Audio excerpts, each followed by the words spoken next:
Assalamualaikum warahmatullahi wabarakatuh. Hola, halo, hello. Jumpa lagi dengan saya Fitri Sani. Kali ini kita akan membahas tentang kapitalisme, liberalisme, dan juga globalisasi. Kapitalisme menurut Marx merupakan sebuah cara produksi dan hubungan dalam proses produksi yang kemudian menimbulkan berbagai implikasi dalam konteks ekonomi politik, sosial psikologis, maupun kultural. Selanjutnya, ketika feudalisme mulai memudar dan kemudian hadir sistem ekonomi yang kapitalistik, maka yang terjadi kemudian adalah perubahan hubungan antar kelas, mode produksi, dan juga perubahan gaya hidup masyarakat. Selanjutnya, ada 3 esensi kapitalisme, yaitu pemilikan, persaingan, dan juga rasionalitas. Berbeda dengan feodalisme, di mana modal dan sumber pembentukan kelas tergantung pada kepemilikan luas lahan dan tradisi. Dalam kapitalisme, sumber perbedaan dan pembagian kelas adalah modal dan juga kepemilikan aset industri. Selanjutnya, Eric Wolff menyebutkan ada 3 ciri pokok yang menandai kapitalisme, yaitu pertama, berkembangnya kelas kapitalis yang dengan kekayaan uangnya bisa membeli tenaga kerja dan sarana produksi untuk memproduksi barang dagangan di pasar. Kedua, kelas kapitalis menguasai semua sarana produksi yang penting dalam perekonomian masyarakat dan membatasi akses bebas bekerja terhadap sarana-sarana produksi, sehingga pekerja harus menjual tenaga kerjanya kepada kapitalis. Dan yang ketiga adalah maksimalisasi keuntungan melalui produksi yang dikuasai sepenuhnya oleh kapitalis. Secara garis besar terdapat tahap-tahap perkembangan kapitalisme yang dibedakan menjadi 4 kategori. Pertama, kapitalisme murni, kedua, kapitalisme industri, ketiga, kapitalisme monopoli, dan yang keempat adalah kapitalisme lanjut. Selanjutnya adalah liberalisme. Liberalisme adalah sebuah ideologi, pandangan filsafat, dan tradisi politik yang didasarkan pada pemahaman bahwa kebebasan adalah nilai politik yang utama. Secara umum, liberalisme adalah sebuah paham atau keyakinan yang mencita-citakan tumbuhnya suatu masyarakat yang bebas, yang dicirikan oleh kebebasan berpikir bagi para individu. Paham liberalisme menolak adanya pembatasan, khususnya dari pemerintah dan juga agama.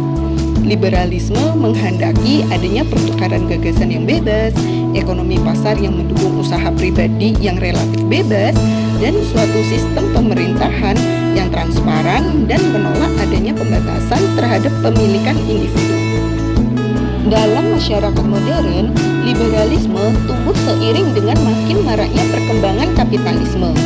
Liberalisme atau yang sering kita sebut dengan neoliberalisme adalah suatu teori ekonomi politik yang menyatakan bahwa kesejahteraan manusia paling memungkinkan dicapai dengan cara meliberalisasikan kebebasan-kebebasan dan keterampilan-keterampilan entrepreneurial individu dan menempatkan kebebasan dan keterampilan itu ke dalam suatu kerangka pranata yang dicirikan oleh hak milik pribadi yang kuat, pasar bebas, dan juga perdagangan bebas.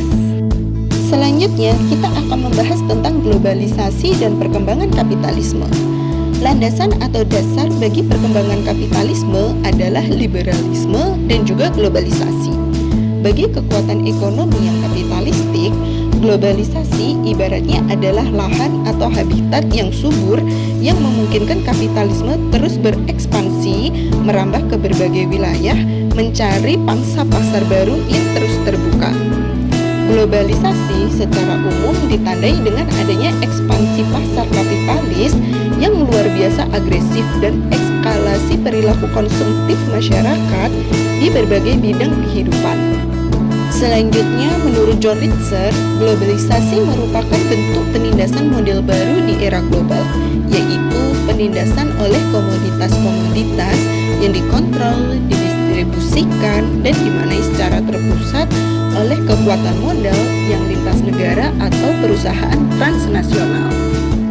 Ia Munculnya berbagai istilah seperti pasar global, komunikasi global, keamanan global, lingkungan global, dan sejenisnya merupakan bukti yang memperlihatkan betapa globalisasi telah menyentuh seluruh peradaban manusia. Berikut berbagai definisi tentang globalisasi. Yang pertama, internasionalisasi, yang kedua, liberalisasi, yang ketiga, universalisasi, yang keempat, westernisasi atau modernisasi, dan yang kelima adalah deteritorialisasi.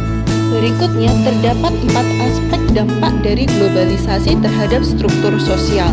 Yang pertama, aspek produksi yang memiliki dampak bahwa globalisasi telah mengubah sifat aktivitas ekonomi. Yang kedua, aspek pengaturan yang ditunjukkan dengan dampaknya bahwa globalisasi telah menghambat kekuasaan negara. Yang ketiga, aspek budaya dengan menunjukkan dampaknya bahwa globalisasi melahirkan sinkronisasi budaya. Dan aspek yang keempat adalah modernitas dan pasca modernitas. Dampak yang terlihat adalah bahwa globalisasi berkembang di luar masyarakat modern. Lalu, bagaimana kita menyikapi globalisasi dan juga perkembangan kapitalisme? Berikut terdapat 3 kelompok dalam menyikapi globalisasi. Yang pertama, kelompok neoliberalisme. Yang kedua, kelompok reformisme atau demokrasi sosial global. Dan yang ketiga adalah kelompok radikalisme. Ketiga kelompok tersebut memiliki respon kebijakan masing-masing.